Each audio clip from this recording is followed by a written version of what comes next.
श्रीमद् भगवद गीता की 18 अनमोल बातें। 1. जवानी और पश्चाताप। जवानी में जिसने अत्यधिक पाप किए हों उसे बुढ़ापे में अक्सर नींद नहीं आती।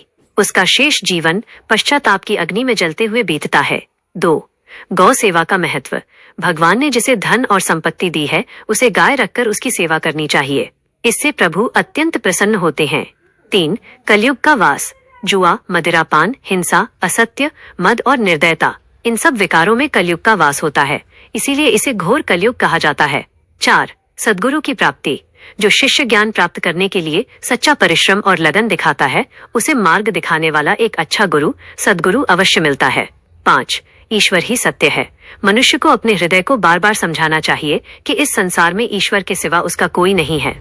अंत समय में केवल वही साथ देंगे। 6. त्याग में आनंद। भोग विलास में केवल क्षणिक थोड़े समय का सुख मिलता है, जबकि त्याग और संतोष में स्थायी और सच्चा आनंद प्राप्त होता है। 7. सत्संग और कुसंगति। श्री कृष्ण कहते हैं कि सत्संग ईश्वर की कृपा से मिलता है, परंतु कुसंगति में पड़ना मनुष्य के अपने ही गलत विचारों का परिणाम होता है। 8. लोभ और मोह। लोभ, लालच और मोह माया को पाप के माता पिता कहा जाता है। वास्तव में लोभ ही सभी पापों का मूल आधार है। 9. स्त्री धर्म। श्री कृष्ण के अनुसार स्त्रियों को रोज तुलसी और माता पार्वती का पूजन करना चाहिए। इससे घर की सुख समृद्धि हमेशा बनी रहती है। 10. परिवर्तन ही नियम है। संसार का नियम ही परिवर्तन है।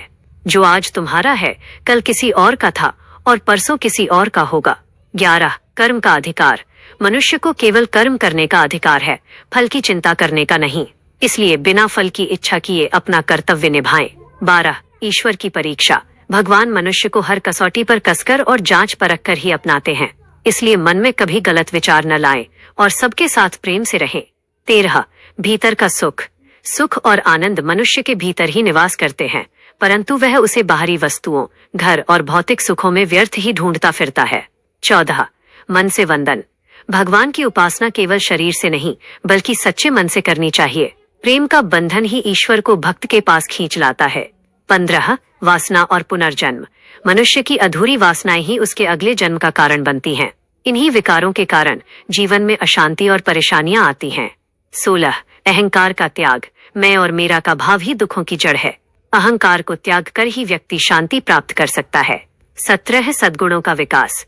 धैर्य, सदाचार, स्नेह और सेवा जैसे महान गुण बिना सत्संग और अच्छे विचारों के मनुष्य के भीतर नहीं आते। 18. हृदय की शुद्धि।